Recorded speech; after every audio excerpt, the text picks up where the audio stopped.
ప్రియులరా, అట్టి అభిషేకాన్ని నీవు నేను పొందుకోవాలి. దేవుని బలిష్టమైన చేతి కింద దీన మనస్కులై ఉంటే తగిన సమయంలో నిన్ను హెచ్చిస్తాడు. దేవుని మాటను నీ నోట ఉంచుతాడు. ప్రియులరా, అపవాది చేత పీడింపబడిన వారిని విడిపించడానికి దేవుని శక్తితో మనల్ని ఆయన నింపుతాడు. ప్రార్థన చేద్దామా? ప్రభా, నీ అభిషేకము నాకు కావాలి.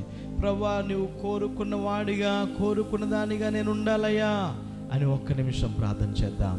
నీ అభిషేకము నాకు కావాలి, నీ ముఖ దర్శనము నాకు కావాలి ప్రభువా. ప్రభువా, నీ నుండి అనేకమైన పాఠాలను నేను నేర్చుకోవాలి. నన్ను సిద్ధపరచండి నాయనా, నన్ను సిద్ధపరచండి. నన్ను నీ ఆత్మ చేత తాకండి. ఓ దేవా, నన్ను తాకండి తండ్రి. నీ అభిషేకముతో నింపండి, నీ శక్తితో నింపండి అని అడుగుదాం. నోరు తెరిచాడు ఒక్క నిమిషం.